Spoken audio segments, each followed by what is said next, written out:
నమస్తే అండి. నేను మీ జ్యోతిబార్తిని. Welcome to our channel Leo galaxy facts.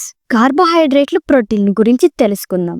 దానికన్నా ముందు కార్బోహైడ్రేట్లు అంటే ఏంటి? కార్బోహైడ్రేట్లు అనే పేరు వలన ఇవి కార్బన్ మరియు నీరు అంటే హైడ్రేట్ యొక్క సంయోగ పదార్థాలు లేని జలయుత కార్బన్ పదార్థాలే అర్థం వస్తుంది. కార్బోహైడ్రేట్లు సాధారణ ఫార్ములా CnH2 అనే నమ్మకంతో ఈ పదార్థాలకు మొట్టమొదట వినికా పేరు ఇవ్వబడింది. అంతేగాక గాఢ H2SO4 వంటి నిర్జానీకరణ చర్యల వల్ల కార్బోహైడ్రేట్లు నల్లగా మాడిపోయి కార్బన్ పొడిని ఏర్పరుస్తున్నాయి. ఈ కారణం చేత కూడా కార్బోహైడ్రేట్లు జలయుత కాపర్ సల్ఫేట్ CuSO4 5H2O మరియు మెగ్నీషియం సల్ఫేట్ MgSO4 6H2ల వలె జలయుత కార్బన్ పదార్థాలుగా గుర్తించబడ్డాయి. తర్వాత కాలంలో శాస్త్రవేత్తలు కార్బోహైడ్రేట్లు జలయుత కార్బన్ పదార్థాలు కావని, ఈ నీటిలో అణువులు లేవని కనుగొన్నారు. అంతేగాక కార్బోహైడ్రేట్లు 2 లేక అంతకన్నా ఎక్కువ హైడ్రాక్సీ సమూహాలు కలిగిన ఆల్డిహైడ్లు లేదా కీటోన్లని కనుగొన్నారు. అందుచేత ఇప్పుడు పాలిహైడ్రాక్సీ ఆల్డిహైడ్లు, కీటోన్లు లేక జల విశ్లేషణలో వాటిని ఏర్పరచగల పదార్థాలను కార్బోహైడ్రేట్లుగా నిర్వచించారు. మనం ఇప్పుడు ఈ పటాన్ని గమనిస్తుంటే ఇది గ్లూకోజ్, ఫ్రక్టోజ్ నిర్మాణం. దీనిలో గ్లూకోజ్, ఫ్రక్టోజ్, సుక్రోజ్ అంటే చక్కెర, లాక్టోజ్, సెల్యూజ్ మరియు స్టార్చ్ ఇన్ని పదార్థాలు కార్బోహైడ్రేట్లకి కొన్ని ఉదాహరణలు ఇవి. కార్బోహైడ్రేట్లు వర్గీకరించవచ్చా? కార్బోహైడ్రేట్ల వర్గీకరణ ముందు తెలుసుకుందాం. కార్బోహైడ్రేట్లను అనేక రకాలుగా వర్గీకరించవచ్చు. వాటి రుచి ఆధారంగా చక్కెరలు, చక్కెర కానివి అని ఒక వర్గీకరణ.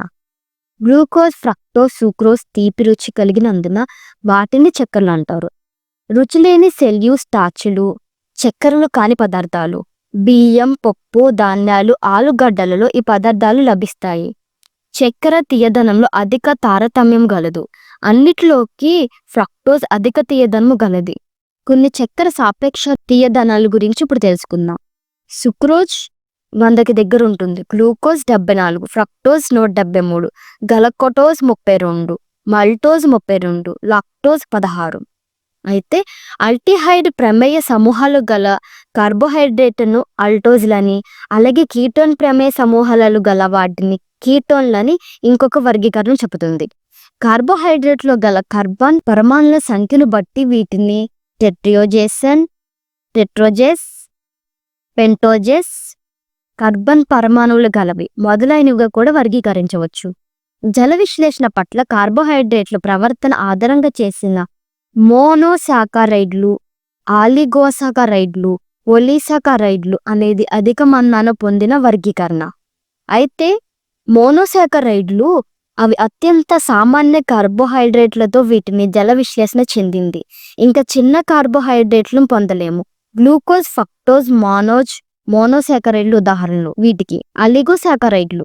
ఇవి జల విశ్లేషణ చెందినప్పుడు 2 నుండి 9 మోనోసాకరైడ్ యూనిట్ను ఏర్పరిచే కార్బోహైడ్రేట్లు జల విశ్లేషణను ఏర్పరచగల మోనోసాకరైడ్ల సంఖ్యను బట్టి వీటిని ఇంకా చతురగు మొదలైన సాకరైడ్లుగా వర్గీకరించవచ్చు. సుక్రోజ్, మల్టోజులు ఆలిగోసాకరైడ్లకు ఉదాహరణలు.